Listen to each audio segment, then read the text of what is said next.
none M23 ishaka yabyina intsinzi ikomeye cyane. Ni nyuma yuko bitangajwe yuko umujenerali ukomeye muri Wazalendo wo bita Mutayomba yamaze kuba acishene cyangwa se yamaze kuba yitaba Imana.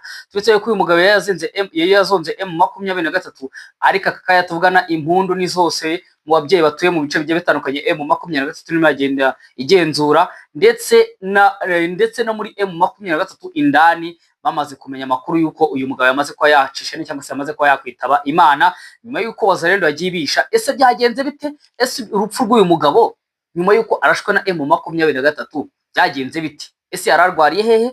Naje mbikugezeho 5 kuri 5. Ikindi kandi turagaruka ku mugabo bita Minisitiri w'Ingabo z'igihugu cya Kongo bita Gay Kabondi Mwavyate cyangwa se Gay Kabondi Mwadiavita. Minisitiri w'Ingabo w'igihugu cya Kongo yamaze kuba ashyikiriza amafaranga menshi cyane igisirikare cy'u Burundi agishimira ibikorwa by'ubutwari cyamaze kuba gikora mu gihugu cya Kongo cyangwa se kigenda kibafasha mu rugamba bagenda bahanganyemo na M23. Nabyo ndaje mbikugezeho 5 kuri 5. Ese bigenze bite? Na yahe mafaranga? Bivuga yuko rwose ahangaha abasirikare b'Abarundi bamwe batangiye kugenda birara mu bubari bagenda rwose bavuga ati wa mugabo we udukoreye umunsi. Turumwe twikize muri teritwari ya Masisi. Muri teritwari ya Masisi M23 amakuru yasohotse mu gitondo, amakuru yasohotse ejo yavugaga yuko rwose imagenda igenda izenguruka ibice bigiye bitandukanye, twavuga hano muri axe ya Kaziba ndetse n'ahangaha muri centre ya Katoyi. Ahangaha rwose muri centre ya Kazinga ndetse no muri centre ya Katoyi. Ese ibi bigenze bite? Bivuga yuko imirwano ikomeye ahangaha Abarundi bamaze kuba bongera ingabo ndetse na Congo FARDC Wazalendo P5 bose bafatanyije bamaze kuba bongera ingabo ku buryo bukomeye kugira ngo ari uburyo ki bagenda bahashya umwanzi. Nabyo raje ugezweho 5 kuri 5. Hafi ya Warikare neza ariko ahangaha ukiri muri Masisi muri kano gace mu gace nje nkakubwira M23 yahuye n'uruva gusenya cyangwa se yabashije kuba yagabwa ibitera ariko iza kuba ibisubiza inyuma. Bivuga yuko ahangaha rwose ariko nayo yaje kuba icana umuriro ku buryo bukomeye cyane. Nabyo ndaje mbikugezeho 5 kuri 5. Ikindi kandi muri hano muri Pinga ndetse n'ahangaha muri Kibati byakomeye cyane. Bivuga yuko ahangaha Wazalendo P5 FDLR aba bose bamaze kuba bongera ingabo bikomeye cyane. Ahangaha se bigenze bite? Ni nyuma yuko bivuga yuko bashaka kugaba ibitero ku M23 ariko umugabo bita Sultani Makenga kumwe n'abasore be baza kwa babyitwaramo neza, baza kwa basubiza inyuma ikino gisirikare cya FARDC nabo bafatanyije bose. Nabyo ndaje mbikugezeho 5 kuri 5. Ikindi kandi turagaruka muri kano gace ka Kazinga Abarundi FARDC Wazalendo FDLR bose bafatanyije bamaze kuba nabo bikusanya baravuga ati rwose aka gace ntabwo twagaha M23 naho byagenda bite. Bivuga yuko hanga bamaze kuba bazana reinforcement cyangwa se ubufasha bukomeye cyane mu gihugu cy'u Burundi. Ntabwo twafa tutabivuze ahanga muri iki gihugu cy'u Burundi ibintu byamaze kuba bihindura indi ntera, byamaze kuba bifata indi ntera nyuma yuko Evariste Ndayishimiye we na CNDD-FDD bagiye bishyura amafaranga y'umurengera andi mashyaka bazahangana mu matora ateganyijwe umwaka wa 2027. Ibintu byamaze kuba bibihahindukirayo cyangwa se byamaze kuba bibagatera nzamba. Bivuga yuko abamwe batangiye kugenda babyanga avuga yuko amafaranga babahaye rwose adakwiranye n'ibyo bagombaga kuba bakora.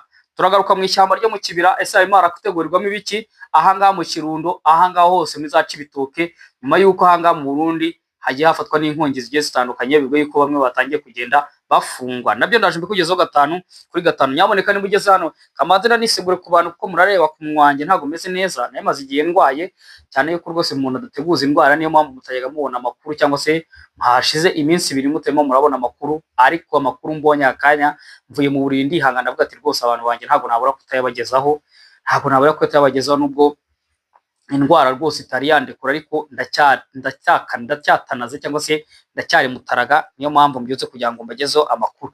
Yaboneka n'ugeze hano ubwa mbere kora like umera like kugira ngo YouTube video iduhe recommandation, ukore subscribe kandi ukazojya kunya update zazi kujyaho 5 kuri 5. Ikindi kandi ukoresha ndetse na comment kugira ngo amakuru kandi meza yizewe uzaje uyakurikira hano kuri Chris Empire. Yabateguye no kogeza amakuru, nitwa Chris, bahe kaze kuri Chris Empire. Katurambura amakuru yacu tudatinze, kaduhere kuri inkuru ivuga yuko ahangaha M23 ndetse na mu bice igiye yiboramo bari mu byishimo bikomeye cyane. Ese bigenze bite? Kuri itariki ya 2 z'ukwezi kwa 6 umwaka wa 2026 amakuru amaze gusohoka avuga yuko rwose ubita General Mutayomba yamaze kuba ava mu mwuka cyangwa se atakibarizwa kuri iyi si y'abazima dutuye. Bivuga yuko uyu mugabo nyuma yuko M23 ku gitero cyabereye hariya muri Lax cyangwa se muri la sector ya Katoyi, uyu mugabo nababwiye amakuru avuga yuko cyangwa se yamugarutse avuga yuko yagiye Kinshasa ubita Antoine Felix Tshisekedi Chilombo akamuha mashirigane 450 arizo yakoresheje agenda afata uduce tugiye tukavuga ka gace ka Mitimingi, abivuga yuko rwose yarayoboye abarwanyi bakomeye cyane. Ni nyuma yizi mashirigane baje kuba bamuha, ariko uyu mugabo nyuma yuko M23 isubiye inyuma yaje kubikora operation idasanzwe, ari naho yaje kurasirwa. None ejo bundi nabwo budaciye kabiri yaje kuharaswa, bivuga yuko yaje kwajyanwa mu bitare kameze nabi, ariko akanya makuru asohotse yamaze kuba uyu mugabo yitaba Imana. Abantu barimo baragenda icyo bita wazarendo cyangwa se umutwe wazarendo wabihishi, ariko biza kuba bigaragara yuko rwose uyu mugabo yaje kuba ava mu mwuka wazima.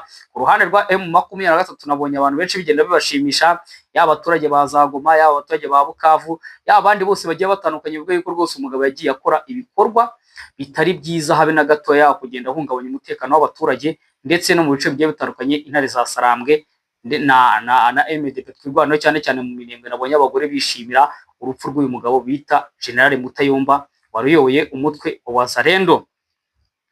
Yamuneka rwose ahangaha Wazalendo twabita ko ku rundi ruhande irababaye cyane, cyangwa se ku ruhande rwa Wazalendo bari mu gahinda kenshi, ariko kuri Axe cyangwa se kuri M23 bari mu byishimo bidasanzwe nyuma yuko bahitanye uyu mugabo wari wagiye abazengereza mu bice bigiye bitandukanye aho intare za Sarambwe zagendaga zirwana.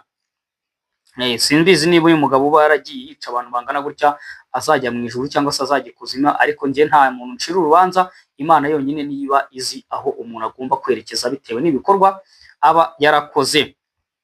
Tudatinze ka tujya ahangaha kuri iyi nkuru uvuga yuko general cyangwa se umugaba mukuru oya ndabitiranye, kubera ko minisitiri w'ingabo za Kongo ndetse na n'umugaba mukuru w'ingabo bajya kugira amazina asa, ariko uwo bita Gay Kabondi Mwadiavita minisitiri w'ingabo za Kongo yamaze kubashyikiriza abarundi agahimbaza musiki kangana na miliyoni 2.5 z'amadolari ya Amerika, hafi nawe nyumvire amafaranga agera kuri miliyari hafi zinga zamaze kuba zishyikirizwa ingabo z'u Burundi, bazishimira ibikorwa zigenda zikorara mu gihugu cya Kongo, bazishimira umurava zigira ndetse n'ubwitange zigira ku rugamba mu buryo bwo kubafasha kugenda barwana M23. Amakuru asohoka bivuga yuko uyu mugabo yaje kuba ashyikiriza amafaranga y'akavugari cyangwa se amafaranga y'umurengera mu madolari ashimira ingabo z'u Burundi bitewe n'ibintu zagiye zikorara mu gihugu cya Kongo, aho bivuga yuko rwose atewe ishema nazo, aho zigenda zihungabanya umutekano ku ruhande rwa M23, ariko kuri leta ya Kinshasa bakabifata yuko rwose abarundi barimo baragenda babafasha kugenda bakagenda babafasha kugenda bahashya umwanzi, ariko ku rundi ruhande M23 yo ntago ibyishimiye habe na gatoya. Bivuga yuko aya mafaranga yabahaye mu rwego rwo kubashimira ubwitange, umurava ndetse n'urukundo bakunda akazi kabo, ndetse no kuba barasize igihugu cyabo bakaza kuba barwanira ubwigenge cyangwa se kwishyira hamwe, kwishyira kwa Kongo, ndetse bavuga yuko rwose ira Kivu y'Amajyepfo ndetse na Kivu y'Amajyaruguru abarundi bazava muri Kongo ari uko bayisize mu biganza bya leta cyangwa se mu biganza bya Antoine Felix Tshisekedi Chilombo. Ariko se buriya birashoboka da? Kamanze fate ku mazi mwihangane rwose.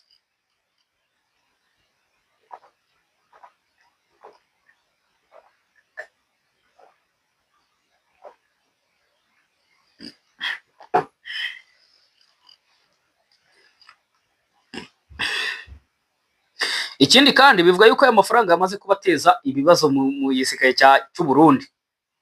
Ubwo rero nyaboneka babandi batuye mu Burundi, abagore bawe maricwa n'inzara, abagabo banyu wo bita Evariste wo bita Antoine Felix Tshisekedi Chilombo abinyuje muri minisitiri w'ingabo yamaze kuba bakubita urufito cyangwa se amafaranga akomeye cyane kugira ngo bagire morale yo kuba bahashya M23. Reka twihute amakuru asohotse ku itariki ya 2 bivuga yuko imyigaragambyo ikomeye yamaze kubitegurwa mu mujyi wa Kinshasa. Bivuga yuko iri inyuma n'abatavuga rumwe n'ubutegetsi, ubwo barangajwe imbere n'umugabo bita uyu nguyu bita uwo bita Martin Fayulu, abantu nk'aba Augustin Kabunda, abantu nk'aba Moise Katumbi, abantu nk'aba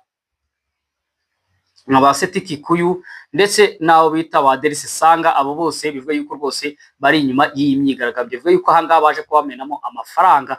Rero leta ya Kinshasa baje kuba bayiteguza abaturage. Ese imyigaragambyo igamije iki? Abaturage bivuga yuko rwose barimo barigaragambya bamagana guhindura itegeko nshinga, bavuga yuko itegeko nshinga ry'igihugu cya Kongo riri mu mategeko ahagaze neza hano muri Afurika, cyangwa se mu mugabane wa Afurika.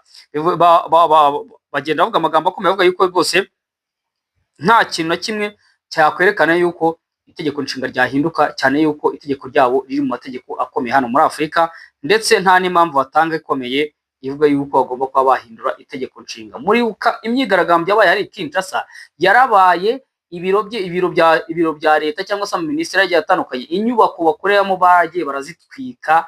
Ibintu bigaragara yuko rwose abakongomani bo nta mikino bajya bagira, rwose baba babishyize ku rundi rwego.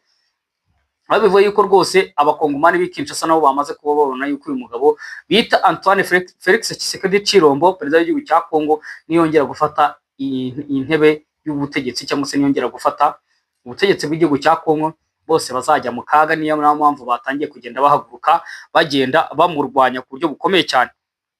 Reka twihute tujye muri Warikare, twihute tujye muri Masisi, muri axe ya Kazinga ndetse n'ahanga muri axe ya Katoyi. Byakomeye cyane. M23 nyuma y'igitero gikomeye cyane cyabereye hano muri Katoyi, M23 yakurikije ko yagaba ibitero hano muri axe ya Kazinga. Aha,